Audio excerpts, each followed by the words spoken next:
Bhagavad Gita is a book of mankind's collected experience of and answers to life's most basic questions. Who I am, from where do I come, what is my purpose and destiny, and most practically, how do I find happiness? These podcasts originate in the lectures of Neil Bhatt, a disciple of Swami Chinmayananda. They are presented here in 20 to 30-minute segments, each covering 3 of the Gita's 701 verses. Welcome to Gita Wisdom for Daily Living. So we had been discussing chapter 1, Arjuna Vishad Yoga, Yoga of Arjuna's grave. We have come to the final concluding verses of chapter 1. So the chapter 1 paints a scenario where, if not millions, thousands of people gathered in Kurukshetra to do whatever they do best. So they basically to fight the war. So Kurukshetra is also called Dharmakshetra by Dhritarashtra in the first verse. In the first verse, Dhritarashtra says, I want to know what's happening in the Kurukshetra, which is the Dharmakshetra. So Kurukshetra is analogous to Karmakshetra, field of action. Also it's called Dharmakshetra, which is analogous to a field of actions where I can practice my dharma. Dharma, that which I'm prepared for. So for an architect like me, Dharmakshetra is my office and practice art of architecture. Well, that's my Dharmakshetra. My dharma as an architect is to design buildings. The field of action which gives me an opportunity to practice that art is my Dharmakshetra. So this scenario which is painted is analogous to the situations which we find ourselves in our lives. So every year, the universities have graduation ceremonies, where we see the sea of students who are graduating and ready to enter into the workforce. And obviously the question in the parent's mind is whether my son will be successful in wherever he practices his, whatever the education and the profession which he has prepared himself for. And obviously the thought comes to our mind is that maybe the one who has the most resources will be successful in his life. Person who comes from a good family, who has a family background, has a family business, well, maybe that person will be successful in his life. Or the other thought is maybe the one who is well equipped, who is a good student, has the highest grade, who is always ahead in this class, that he will be the most successful in his life. But I guess the experience in life, we have seen that both formulas do not work all the time. It may work sometime, but not all the time. But what works all the time is the one who has the character and integrity. That person will be successful in life. So it is the character building which is the goal of any scripture or any study of scripture like Bhagavad Gita. So therefore Swamiji actually calls the study of Bhagavad Gita the art of man-making. There are 2 books on art of man-making by Swami Chinmayananda. They were actually radio lectures by Swamiji on Bhagavad Gita, and he called them art of man-making. So chapter 1 has prepared us to introspect and be aware of our own situations in our lives. So up till now, before we decided to learn Bhagavad Gita, we were facing the situation but not very aware of what to look for and how to prepare ourselves for it. So therefore, this chapter is called Arjuna Vishad Yoga. And there's always the question why this is a yoga. Other chapters can be yoga. But why this chapter is also called yoga? This chapter actually united us with our own situations, which we were oblivious about. We did not know why I am doing what and why I am successful or I am failing. We are experiencing all these things, but we did not have a system to analyze and see what makes an activity successful or what make my actions productive. So the study of Bhagavad Gita will now teach us, will prepare us to see situation comprehensively, and then we can decide how to act in this life. And therefore, it's called Arjuna Vishad Yoga. It connected him to his own situation. So far we have seen in this chapter that Arjuna was very anxious while they were preparing for the war. He considered himself to be something similar to a guy who is graduated at the top of his class and now is entering workforce. He was always the best, and now he has this field of action where he can basically shine out. So typically we would have anticipated that he would be the last person to have any doubt about fighting this war. They have already debated whether this war is righteous or not. So before they gathered in the field of Kurukshetra, there were several incidents we see where Arjuna came out very confident. He told Sanjay, go tell Duryodhana that when Krishna and I are together, even Indra's army cannot defeat us. Swamiji also points out here that in the beginning of this Bhishma Parva, there are few verses where Yudhishthira had doubt whether this war is right or not. And Arjuna was the one who gave him the right perspective. And he gave him advice that there will be time where fighting war will be the only right thing to do for the righteous cause. He says, as long as our cause is righteous, we will be the winners. So he's pretty confident. He was in control of his own situation, and then suddenly when he saw all the relatives on both sides, he somehow had nervous breakdown. He had a completely different perception of what's happening. All his confidence about fighting this war is not because we want this kingdom, but it's the right thing to do. The cause is right. Therefore, we have to fight this war. That evaporated.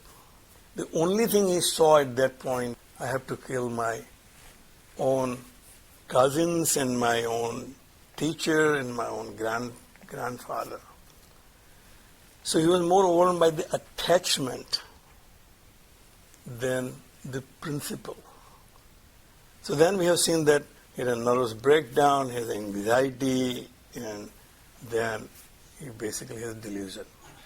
When he had delusion, he started seeing reality completely differently. And therefore he started making argument about why he does not want to fight this war. So his first argument was, well, they are not smart enough to figure out that this is not a right thing to do. But we are better than them. He put himself on a pedestal saying, I'm better than them. They don't know what they're doing, but we know, and therefore we shouldn't be fighting this war. When that argument did not work with Krishna, because he was obviously looking for validation from Krishna that yes, he's on the right path. Well, we always try to avoid this war. Arjuna, I'm glad that you realize at the end, it's not too late. Let's pack our bags and go home. In verse 37, he has already declared that. He said, therefore, let's not participate in this war. We have not heard from Krishna yet. So now he makes a greater moral argument. Why the war itself is sinful. War in any shape and form is sinful. Somebody says he is the first conscientious objector in the history, promoting the pacifist argument about why war should not be fought. Buddha was pacifist, obviously. He promoted that war should not be fought. That was a very different outlook. All his life, right from the beginning, Buddha saw the things very differently. Arjuna did not see it that way. Suddenly he became pacifist when people were relying on him to fight this battle. So now he makes a moral argument saying that war is sinful because it destroys the family unit. Family unit, which is the basic unit for the society.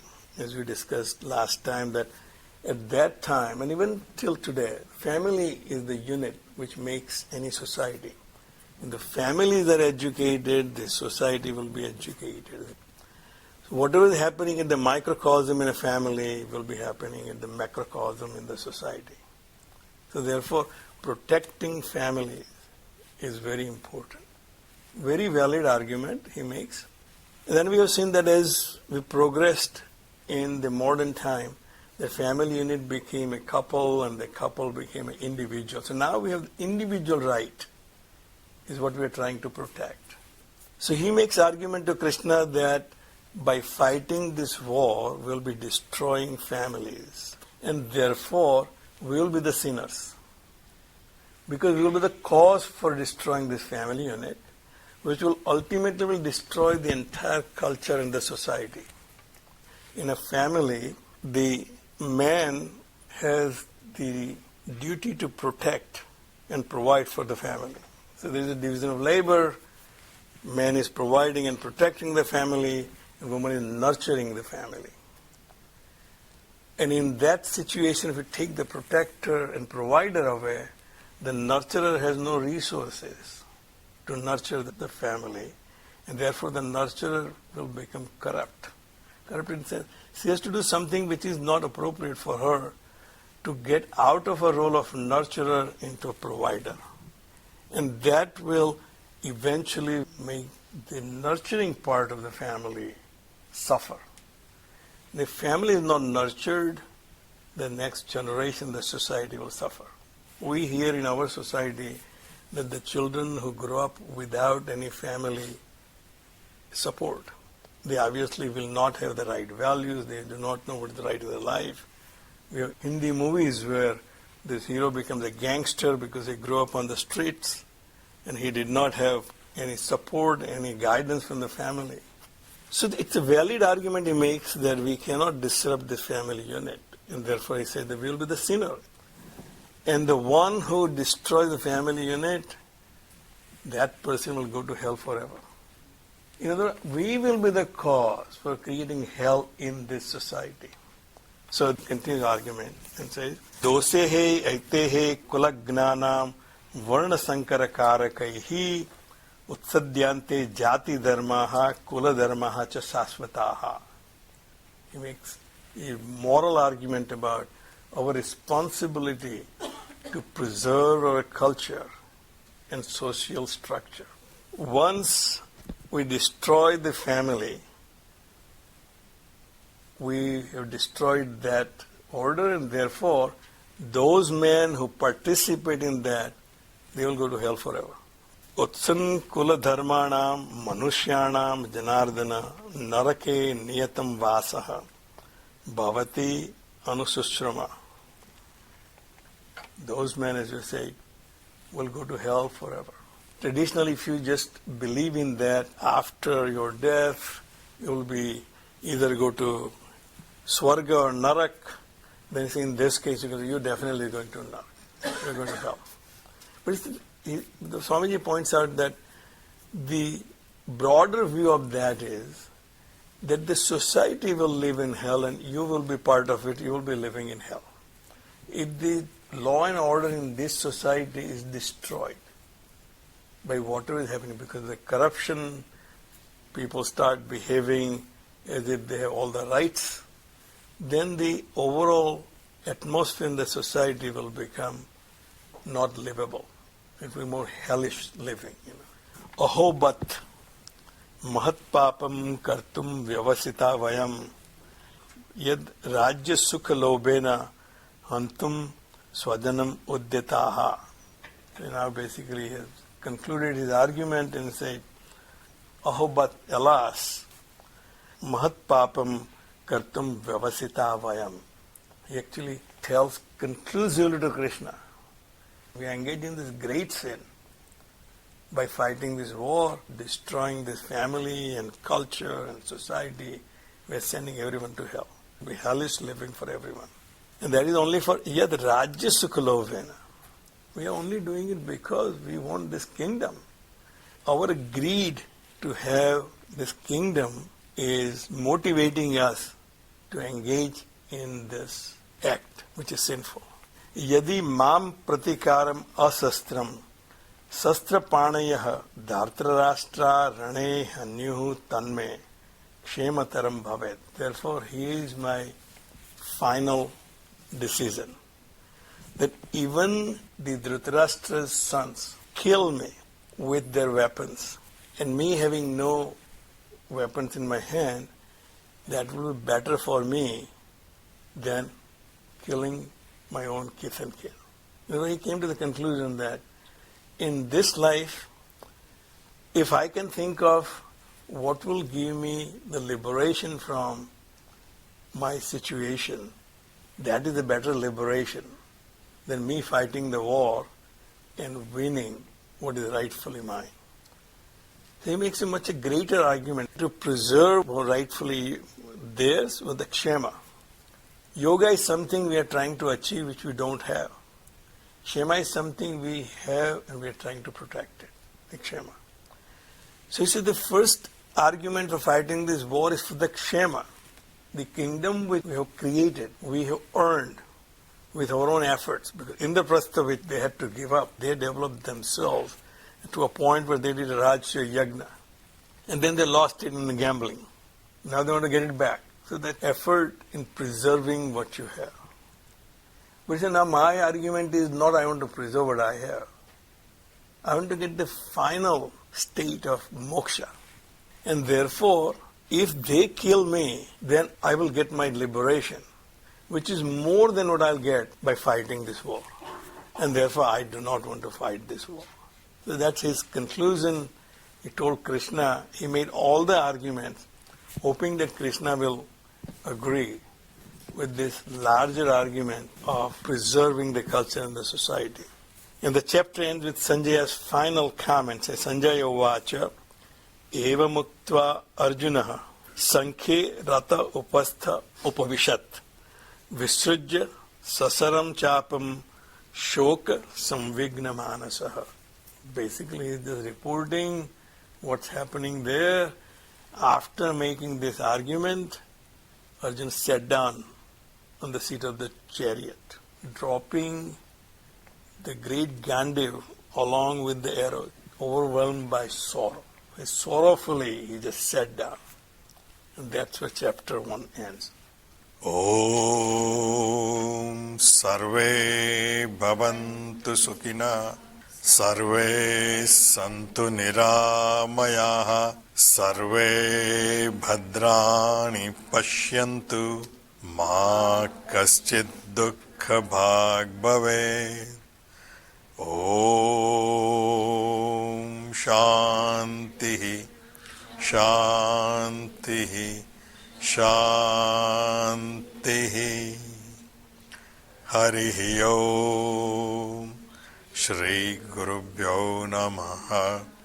Harihi Om.